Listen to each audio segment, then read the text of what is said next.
Crônicas do Amanhecer. Por Feijão, Centro Espírita Allan Kardec de Balneário Gaivota. 22 de novembro de 2019. Polícia Civil indicia 15 presos pelas mortes de 58 detentos no presídio em Altamira, no Pará. A Polícia Civil informou na sexta-feira 0208 que indiciou 15 presos pelo massacre que resultou na morte de 58 detentos no Centro de Recuperação Regional de Altamira, sudoeste do Pará. O inquérito ainda não foi finalizado e mais detentos podem ser indiciados pelo crime. De acordo com o superintendente regional da Polícia Civil em Altamira, delegado Alisson Damasceno, o indiciamento dos 15 presos da facção Comando Classe A, responsáveis pelo ataque aos presos do Comando Vermelho, aconteceu após a análise de imagens do circuito de segurança da Casa Penal e também de imagens feitas por celular de presos que foram postadas em redes sociais. Ainda segundo o delegado, com as imagens deu para ver qual a participação de cada líder no planejamento e na execução. No mesmo dia já foram autuados 15 indivíduos, nos quais foram identificados alguns líderes desse suposto grupo criminoso.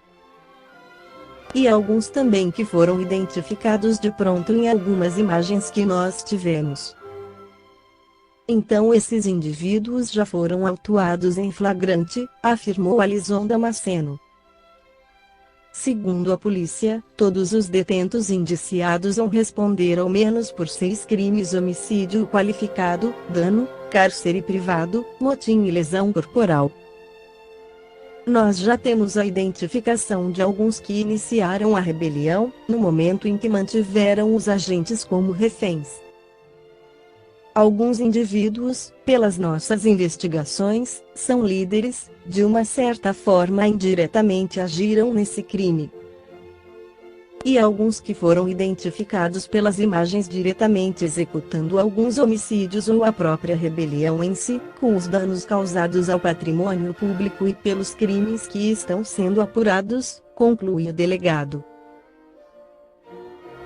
Massacre no presídio. Um confronto entre facções criminosas dentro do presídio de Altamira causou a morte de 58 detentos. Na segunda-feira 29, líderes do Comando Classe A incendiaram a cela onde estavam internos do Comando Vermelho. De acordo com a Superintendência do Sistema Penitenciário do Pará SUSIP, 41 morreram asfixiados e 16 foram decapitados. Na terça, mais um corpo foi encontrado carbonizado nos escombros do prédio. Após as mortes, o governo do estado determinou a transferência imediata de 10 presos para o regime federal. Outros 36 seriam redistribuídos pelos presídios paraenses. Um relatório do Conselho Nacional de Justiça, CNJ, considera o presídio de Altamira como superlotado e em péssimas condições. No dia do massacre, havia 311 custodiados, mas a capacidade máxima é de 200 internos. Segundo a Ordem dos Advogados do Brasil (OAB) no Pará, dos 311 presos, 145 ainda aguardavam julgamento.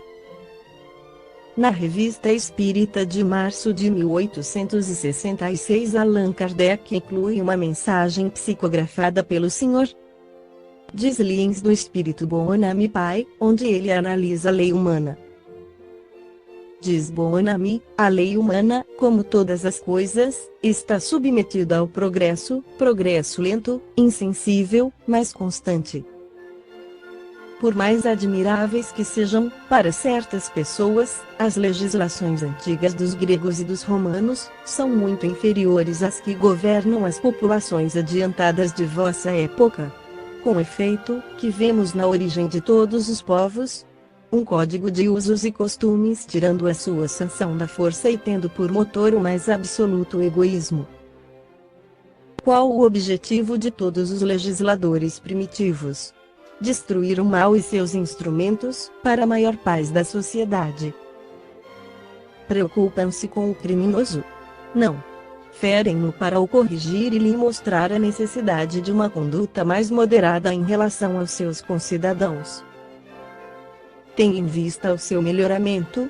De modo algum, é exclusivamente para preservar a sociedade de seus ataques, sociedade egoísta, que rejeita impiedosamente de seu seio tudo, quanto possa perturbar a sua tranquilidade. Assim, todas as repressões são excessivas e a morte é, geralmente, a pena mais aplicada. Isto é concebível quando se considera a ligação íntima que existe entre a lei e o princípio religioso. Ambos avançam concordes para um objetivo único, amparando-se mutuamente. Consagra a religião os prazeres materiais e todas as satisfações dos sentidos. A lei dura e excessiva fere o criminoso para livrar a sociedade de um hóspede importuno. A religião se transforma, consagra a vida da alma e sua independência da matéria. Ela reage imediatamente sobre a legislação, demonstra-lhe a responsabilidade que lhe incumbe, no futuro, do violador da lei. Daí a assistência do ministro, seja qual for, nos últimos momentos do condenado. Ainda o ferem, mas já se preocupam com este ser que não morre inteiramente com o seu corpo, e cuja parte espiritual vai receber o castigo que os homens infligiram ao elemento material. Na Idade Média e desde a era cristã, a legislação recebe do princípio religioso uma influência cada vez mais notável. Ela perde pouco de sua crueldade, mas seus móveis, ainda absolutos e cruéis, mudaram completamente de direção. Assim como a ciência, a filosofia e a política, a jurisprudência têm suas revoluções, que não se devem operar senão lentamente, para serem aceitas pela generalidade dos seres a quem interessam. Uma nova instituição, para dar frutos, não deve ser imposta. A arte do legislador é a preparar os espíritos de maneira a fazê-la desejar e considerar como um benefício, todo inovador, por melhores que sejam as boas intenções que o animem, por mais louváveis os seus desígnios, será considerado como um déspota, cujo jugo é preciso sacudir, se quiser impor-se, ainda mesmo que por benefícios. Por seu princípio, o homem é essencialmente livre e quer aceitar sem constrangimento. Daí as dificuldades que encontram os homens muito avançados para o seu tempo, daí as perseguições com que são esmagados. Vivendo no futuro, com um século ou dois de avanço sobre a massa de seus contemporâneos, não podem senão fracassar e quebrar-se contra a rotina refratária. Na Idade Média, portanto, já se preocupavam com o futuro do criminoso. Pensavam em sua alma e, para levá-la ao arrependimento, amedrontavam-na com os castigos do inferno, com as chamas eternas que, por um arrastamento culposo, lhe infligiriam Deus infinitamente justo e infinitamente bom. Não podendo elevar-se à altura de Deus, os homens, para se engrandecer, o rebaixavam às suas mesquinhas proporções. Inquietavam-se com o futuro do criminoso, pensavam em sua alma, não por ela própria, mas em virtude de uma nova transformação do egoísmo, que consistia em pôr a consciência em repouso, reconciliando o pecador com o seu Deus. Pouco a pouco, no coração e no pensamento de um pequeno número, a iniquidade de semelhante sistema pareceu evidente.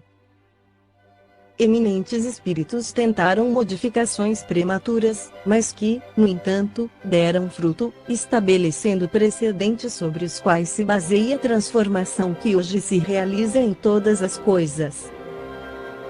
Sem dúvida, por muito tempo ainda, a lei será repressiva e castigará os culpados. Ainda não chegamos ao momento em que só a consciência da falta será o mais cruel castigo de quem a cometeu. Mas, como vedes todos os dias, as penas se abrandam, tem-se em vista a moralização do ser, criam-se instituições para preparar a sua renovação moral, tornam a sua desonra útil a si próprio e à sociedade. O criminoso não será mais a fera a ser expurgada do mundo a qualquer preço, será a criança extraviada cujo raciocínio, falseado pelas más paixões e pela influência de um meio perverso, deve ser corrigido. O magistrado e o juiz não são os únicos responsáveis e os únicos a agir neste caso. Todo homem de coração, príncipe, senador, jornalista, romancista, legislador, professor e artesão, todos devem pôr a mão na obra e trazer o seu óbolo para a regeneração da humanidade. A pena de morte, vestígio infamante da crueldade antiga, desaparecerá pela força das coisas. A repressão, necessária no estado atual, abrandar-se-á paulatinamente, em algumas gerações, a única condenação, a colocação fora da lei de um ser inteligente, será o último grau da infâmia, até que, de transformação em transformação, a consciência de cada um fique como único juiz e carrasco do criminoso. E a quem se deverá todo esse trabalho? Ao Espiritismo que, desde o começo do mundo, eide por suas revelações sucessivas, como o mosaísmo, cristianismo e espiritismo propriamente dito. Por toda parte, em cada período, sua benéfica influência brilha todos os olhos, e ainda há seres bastante cegos para não o reconhecer, bastante interessados para o derrubar e negar a sua existência. Esses devem ser lamentados, porque lutam contra uma força invencível, o dedo de Deus. Esta foi a crônica do amanhecer de 22 de novembro de 2019. Por Feijão Centro Espírita Allan Kardec de Balneário Gaivota. Que a paz esteja com todos.